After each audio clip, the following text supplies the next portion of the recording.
Chapter 28, The Goodbye from JE2US-A Novel.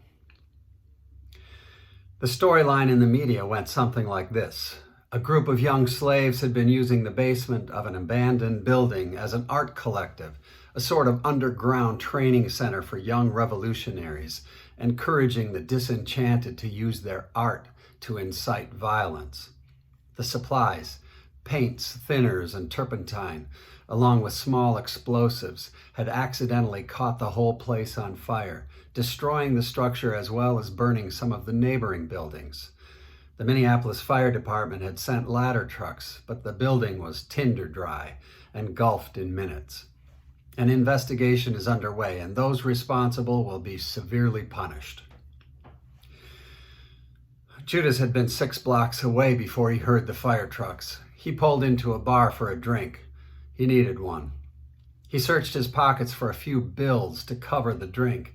An hour ago, the pocket change from his future portfolio would have allowed him to buy this bar and the hotel above it.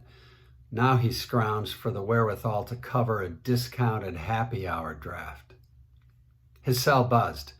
Jesus was calling the tribe to Susie's. Was this about the paintings? Did he suspect? Did he know? Judas felt like a fool, and even to his own thinking, the shame was well-deserved. I pulled the door shut on my apartment, headed for the Neon. The situation with Jesus, the government, Baal, and the Brotherhood had been escalating daily. It felt like the shit was about to hit the fan in a way that was going to fertilize the whole country in chaos. Tensions were so high that overreaction wasn't just a fear, but a likelihood. And it wasn't only the military and police readying for action. The Brotherhood rebels seemed more and more inclined to kill or be killed. Jesus still kept to his singular message of love. Love our enemies and preaching nonviolence, but those listening to and emulating his words were diminishing. His idealism, in light of the changing dynamics, bordered on the adolescent. The tribe was carrying the tension too. Even the joy of Peter and his new bride were dancing in the shadows of the inevitable. John was perpetually trying to pull James from the fray, afraid he would get himself killed, or worse, all of us. Generally, the tribe was keeping a low profile, playing on the fringes of the floodlights. Jesus had said something about this being our last tribal meeting. I guess we all assumed that meant he was going to become scarce for a while, too. Maddie arrived as I was walking in the door. Peter was already sitting at the bar. Susie poured him a bitterschlappe and slid it across the bar. She was wearing what looked to be a wedding dress from somewhere early to mid last century. I'm guessing she picked it up at Goodwill, because it looked like it had served multiple times as a costume for a bride of zombie at a living dead party. She, with her long flowing black hair, sidled up to a muscular black man, inked to the hilt in a wife beater. They made for the perfect first couple of this church-turned-biker tiki bar. Simon, in his t-shirt with the bold letters L-O-V-E and much smaller underneath, differently, was talking with Rosalita. About what? I had no idea. Bartholomew was already at our tribe table, alone, in the seat he always sat in.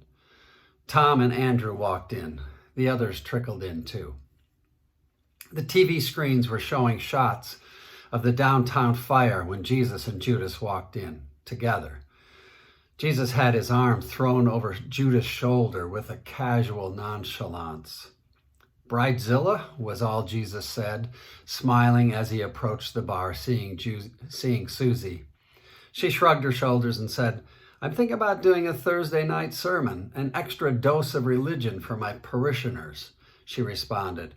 I thought this get-up might give me a bit more credibility. Plus, I'm still on my honeymoon. She batted her eyes at Peter as she said it. I look pretty damn fetching, don't you think? Jesus smiled and said, Bring a couple of pictures, turning toward their table. I've got a lot to cover tonight. It took a few minutes for us all to settle in. Even though there was an attempt at lightheartedness, we all knew that things were coming to a head. This couldn't go on much longer without a major occurrence with dire consequences. Maddie leaned into me as if steadying herself for the news. "It's been quite a journey, wouldn't you say?" He looked around the table as if addressing each of us individually with great fondness. "You have been my tribe, my friends. I have enjoyed every moment with you." This felt strange. It seemed like one of those conversations where you were just waiting for the but to arrive. He took a breath, then shifted directions. "A while back, the devil decided he wanted to have a garage sale." "Some story time," thought Judas. He posted the specifics online and took out an ad in the local paper. "Tools for sale. Tools for sale, well used, but still highly effective. Price to sell." Then he listed the tools: gossip, bullying, dishonesty, backbiting, anger, dissension, selfishness, hatred, pride, cheating, lying, neglect. He went on. "But my favorite tool, the one that seems to come in handy in just about every situation," stated the devil, "is discouragement. Really, you can't go wrong with discouragement. If you're looking to bring someone down, this instrument will do the job." He finished with, "So pick up one or two or the whole set." Jesus sat up, finished with his story. Nobody said anything. He knew we were waiting, wanting the clarification. "I'm about to go through a difficult time," he said, "and so are you. Discouragement is going to come knocking on your door, banging on your door, demanding to be let in." He paused. "Don't answer. The story has a good ending." Then leaning in, "Wait for it." Maddie spoke first. "What's going to happen, Jesus? Just tell us. We should know." She was right. He took a deep breath. "Tomorrow night, they will put me on trial. Not a legit trial, but it doesn't matter. Nothing can be done to me that my Father and I have not planned, allowed." He looked around the table. "They will kill me and—" "No!" It was Peter. It was involuntary. "No, they can't do that to you. I won't let them." His muscles tightened. There were determined nods of agreement from James and Andrew, and less convincing ones from the rest of us. Jesus put up his hand to calm us.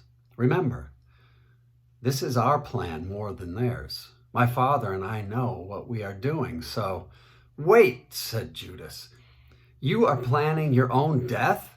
This is what you and your Father have planned? That's insane." Jesus was looking down at the table. He seemed to be holding back a remark that might have implications.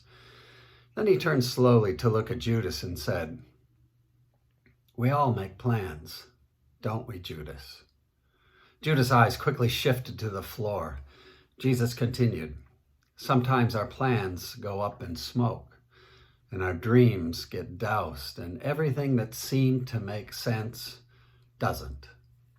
Now, looking around the table, "Don't try to fix this. The plan doesn't need fixing. In fact, my death is a critical part of the plan. It is key to fixing the problem of evil, making a way through the darkness." Then, with a hint of a twinkle in his eye, leaning in closer, "But I don't plan on staying dead." I will admit my first thought was, nobody plans on staying dead, but we all do. Everyone. As Jesus himself said in one of his stories, death always comes with a chiseled in stone certainty. As a med student, there was nothing more certain than the permanence of death. What does he mean? Peter and the brothers were still stuck on the "they will kill me" line. Once that bomb was dropped, they had gone deaf. Peter was already thinking about where to pick up his next gun. James was thinking about who he could trust to form another night excursion. But who would they attack? John didn't know what to think. Was this a test? A test for the tribe? Is he playing games with us to see if we will act loving toward our enemies? Jesus certainly wasn't suicidal, so planning his own death must have a reason, a purpose. But what? What could possibly be accomplished by sacrificing yourself? It felt like giving up, throwing in the towel. But to whom and why? Maddie just looked at Jesus, his hand, the number. She turned her hand over to see her number. It felt like he might have been the hope, the only hope for her kind. Father John thought so. The Brotherhood hoped so. If Jesus died, it might signal the end of hope for all slaves. This can't be what they want. Jesus broke in on our thoughts. On Sunday, life will come back to me. You'll see. For now, you need to trust that this is for our good, your good. Then he got up and walked behind the bar, pulling a bottle of good Cabernet from the shelf and a baguette that had been delivered from Rustica Bakery that morning. He opened the bottle. The tribe said nothing. He poured the deep red liquid into a large, bold glass, then held it up as if making a toast. My blood will be given tomorrow night for you, for all. Every time you drink, imagine my blood being transfused into your veins, bringing you to life. He passed the glass to Maddie. She took a sip. I saw her quiver a bit from the symbolism of the act. She passed it to me, and I did the same. The glass made the rounds. Judas was the first one to drink. He put the glass to his lips, then hesitated. Judas was the last one to take a drink. He put the glass to his lips, then hesitated. Jesus set his hand gently on Judas' shoulder with a fatherly reassurance. Again, Judas brought the glass to his lips, but seemed unable or unwilling to take a drink. Then, with a visible tremor, unexpectedly, he set the glass down, a sob from the deep escaping his lips. He shoved his chair from the table and ran out the door.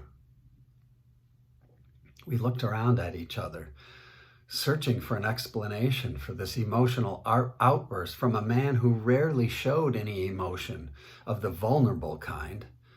Jesus, closing his eyes tightly, whispered what I took to be a prayer, then began going about the next item of business.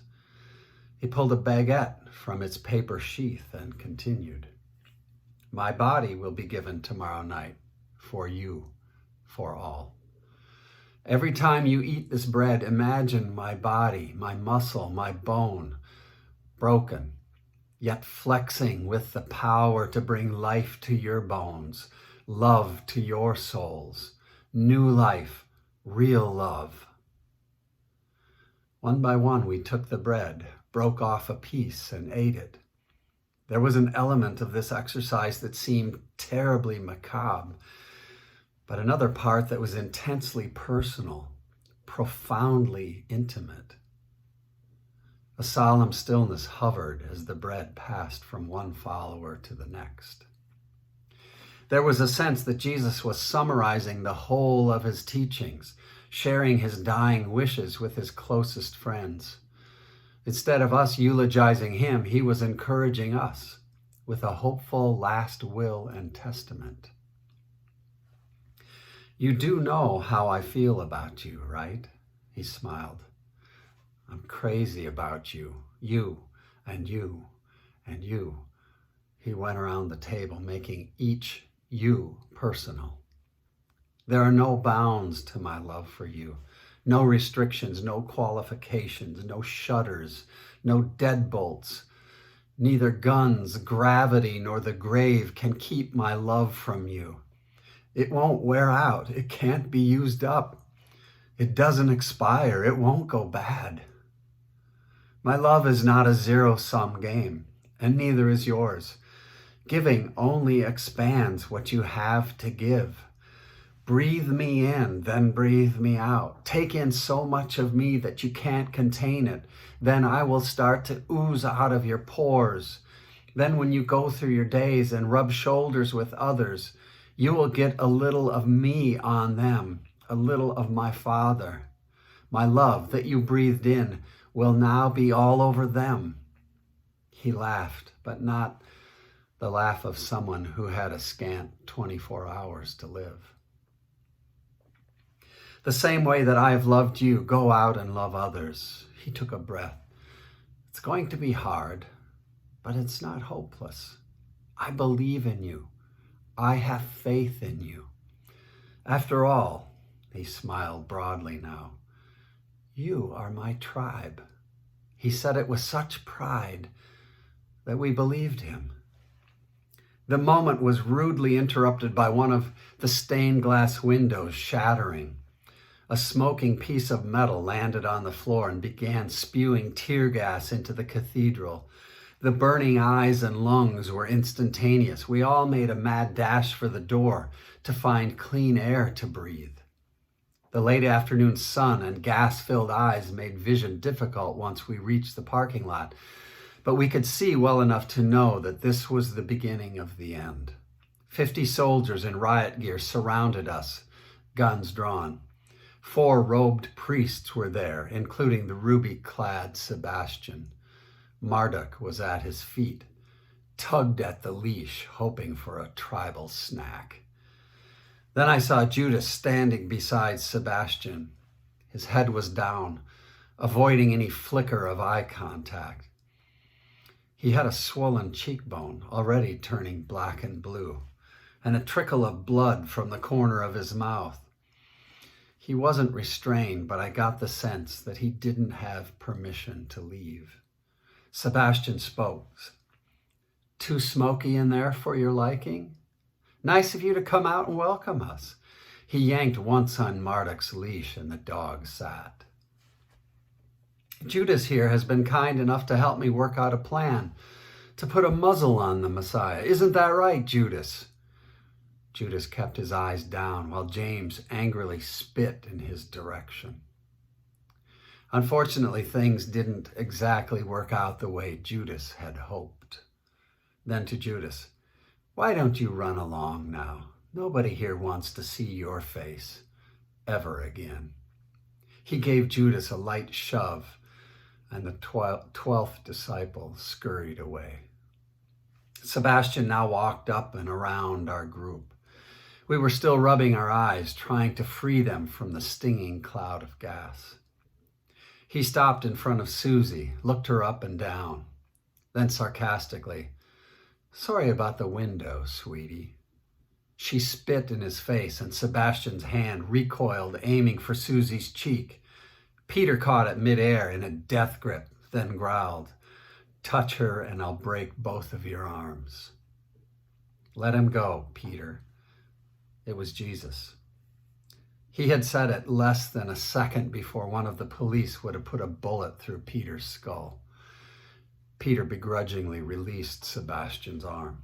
Sebastian now seemed to enjoy the announcement he had to make. He started slowly. I've been waiting for this day for a long time, Jesus. I've been watching you. I've allowed you to have your fun and play your games, but today, all that comes to an end. It's time for you to pay for your crimes.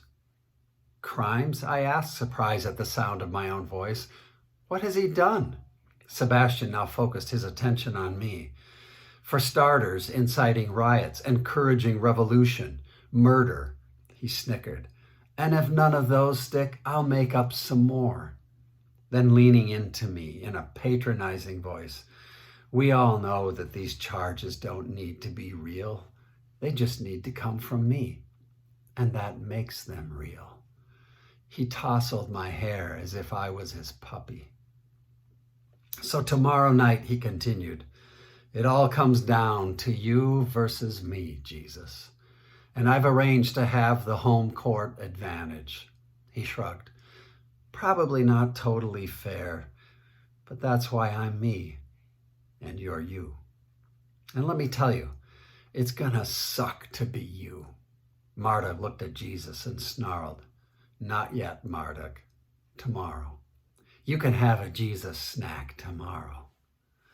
Sebastian nodded toward the front line of police officers. A couple of them came and cuffed Jesus, hands behind his back, cinching them up tightly. Then Sebastian leaned into Jesus, saying, "Tomorrow's gonna be fun. I'm guessing it could take years off your life." He smirked, then looked over at the rest of us. "You people, his tribe," he said it with disdain. "My advice to you, shut the hell up and disappear. Pretend like you've never met this joke, and pray that I don't wake up on the wrong side of bed one day and just decide to put you all on the bottom of the river." With that, they loaded Jesus into the back of a SWAT vehicle and were gone. We all stood there for a while. Not a bubble of leadership rose to the surface. We scattered. The only words spoken were those of Bartholomew as he shuffled off through the parking lot. "You fall out of your mother's womb, you crawl across open country under fire, and drop into your grave."